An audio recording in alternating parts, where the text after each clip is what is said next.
आज के क्लास में हम लोग जानेंगे कि निर्धनता क्या है। निर्धनता का अर्थ क्या है, उसकी परिभाषा क्या है। भारत में निर्धनता के प्रमुख कौन कौन से कारण हैं, इस पर चर्चा करेंगे। चलिए समय न गवाते हुए आगे बढ़ते हैं। देखिए, निर्धनता को सामान्य अर्थ में मनुष्य की वह दशा को कहते हैं जिसमें व्यक्ति अपनी न्यूनतम आवश्यकताओं को पूर्ति नहीं कर पाता है। अपनी छोटी छोटी आवश्यकताओं को पूर्ति करने में जब व्यक्ति असमर्थ हो जाता है तो उसे हम निर्धनता कहते हैं। दूसरे शब्दों में, समाज में जब व्यक्तियों का एक विशाल समूह अपने दैनिक जीवन के न्यूनतम आवश्यकताओं को पूर्ति करने में असफल रहता है तो उस स्थिति को हम निर्धनता के नाम से संबोधित करते हैं या जानते हैं। निर्धनता की परिभाषा विभिन्न विद्वानों ने अलग अलग अपने अपने विचारों से किया है। गोडार्ड के अनुसार निर्धनता उन वस्तुओं का अभाव है जो किसी व्यक्ति और उसके आश्रितों को स्वस्थ तथा शक्तिशाली बनाए रखने के लिए आवश्यक होता है। वीबर बोलते हैं कि निर्धनता एक ऐसी जीवन स्तर के रूप में परिभाषित की जा सकती है जिसमें स्वस्थ और शारीरिक क्षमता बनी नहीं रह पाती है।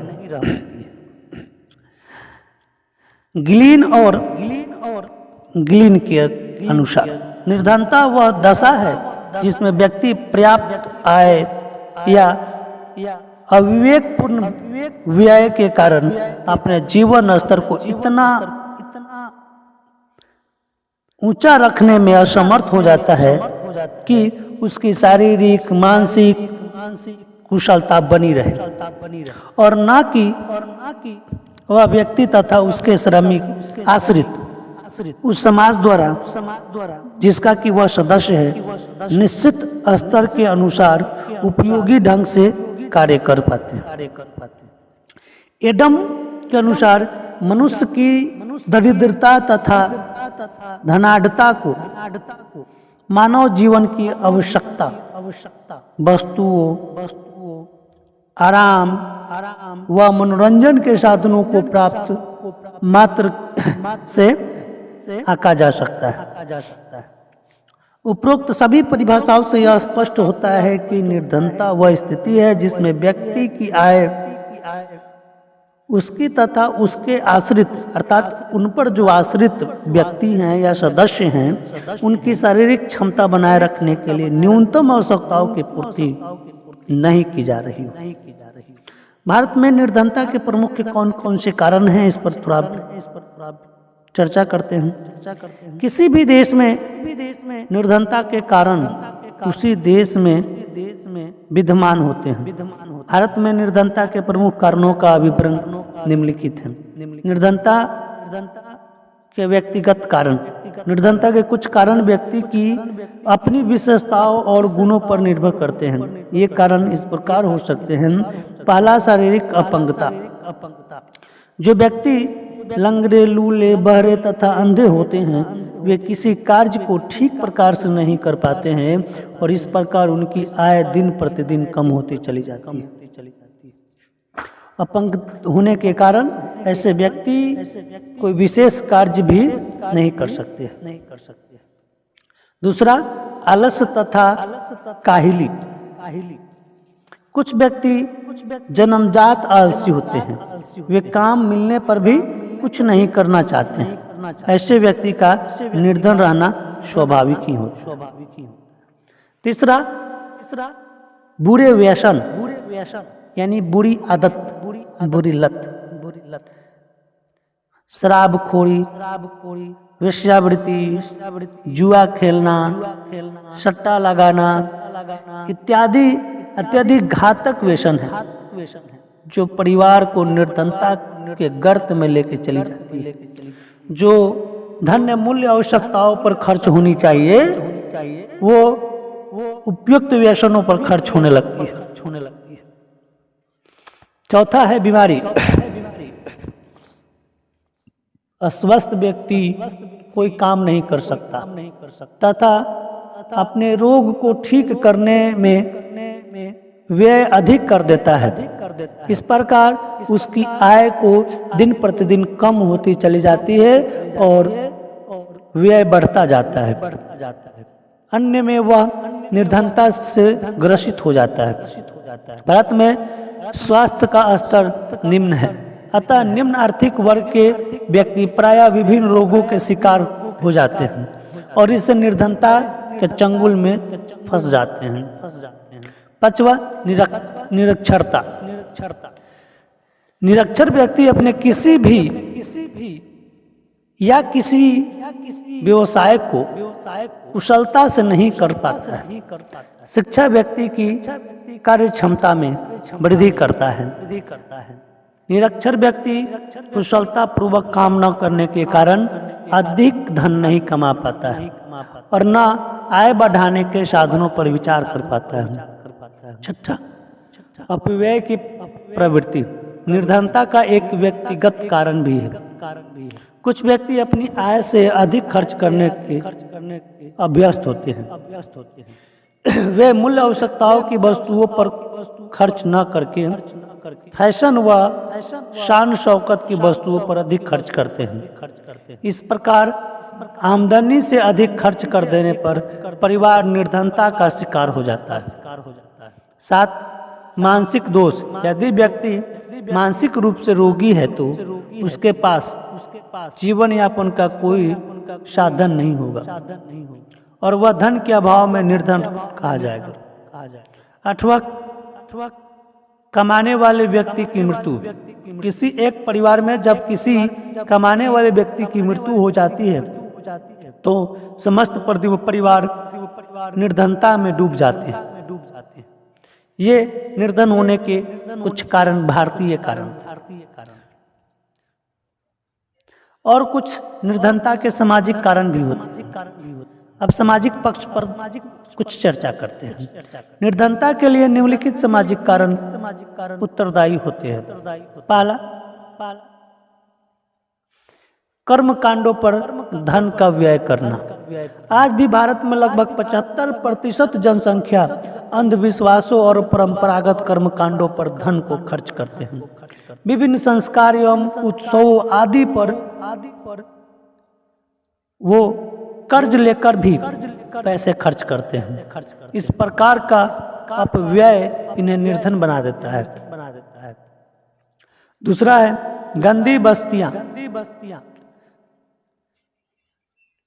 नगरीकरण के कारण भारत में बड़े नगरों में धनी बस्तियां विकसित हो गई हैं और घनी बस्तियां विकसित हो गई हैं और घनी बस्तियों में रहने वाले परिवार का जीवन अत्यंत नारकीय हो जाती है। इन बस्तियों में स्वच्छता और प्रकाश का अभाव होने के कारण नागरिक का श्रमिक अनेक रोगों से ग्रस्त हो जाते हैं। अस्वस्थ एवं निम्न स्वास्थ्य के कारण जहां एक ओर वे पर्याप्त धन नहीं कमा पाते, वहीं दूसरी ओर बीमारी पर काफी खर्च करते हैं, जिसके कारण वह निर्धन हो जाते हैं। तीसरा, सांप्रदायिक दंगे।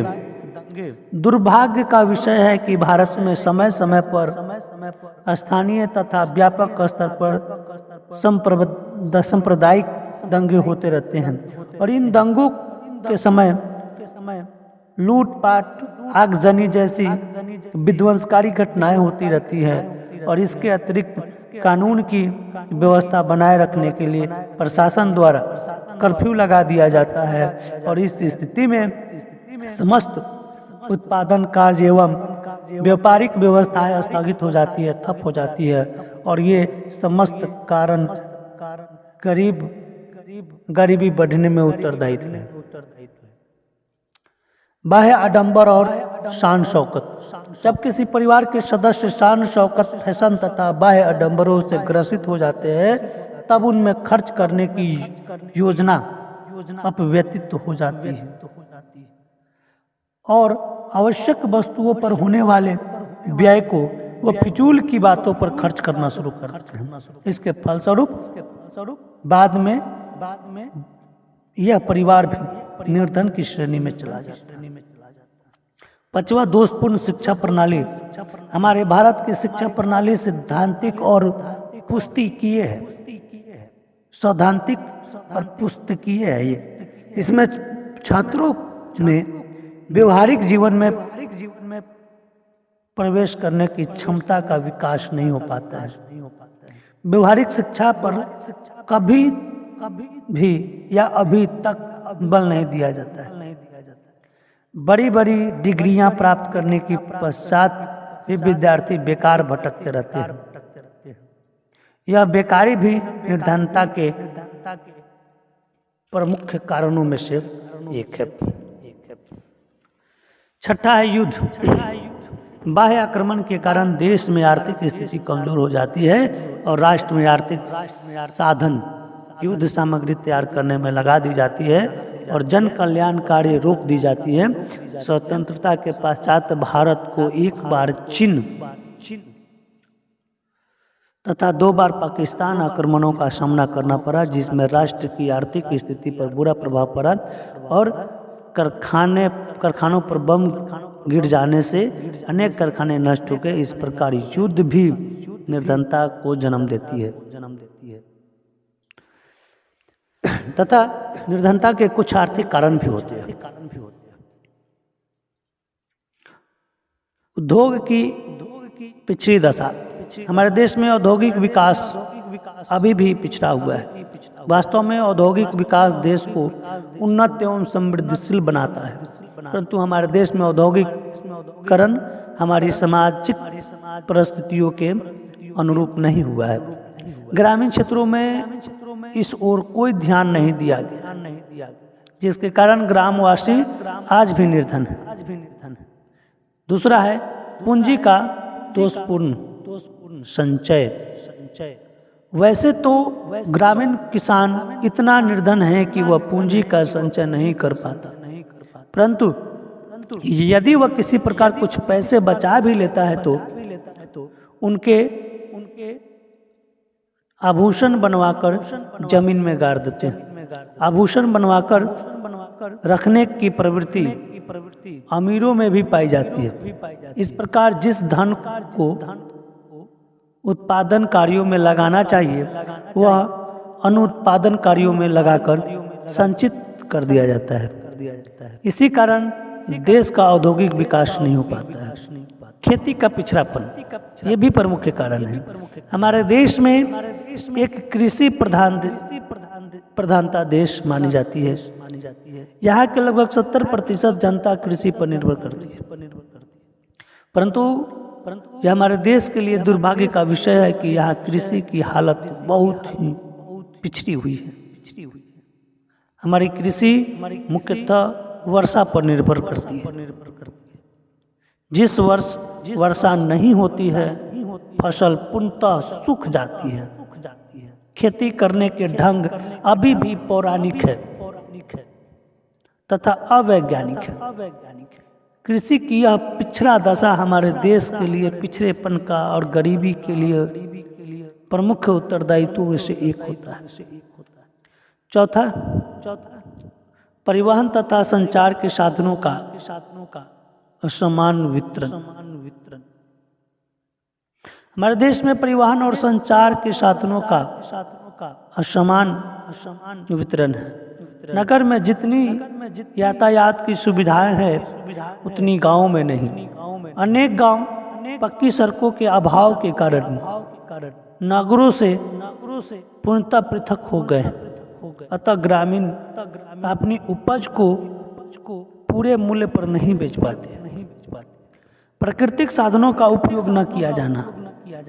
हमारे भारत में प्राकृतिक साधनों का अगाध भंडार है। यदि इसका उपयोग उचित ढंग से किया जाए तो हमारे देश में सुखी व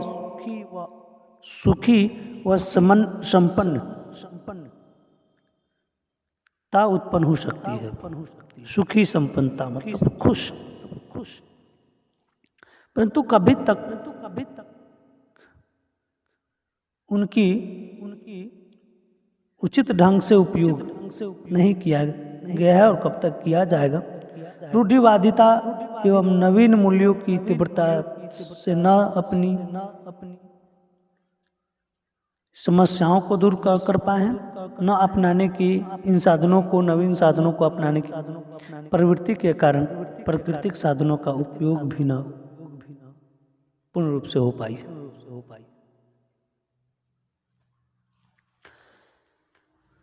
चलिए इतना ही पर ख़त्म करते हैं।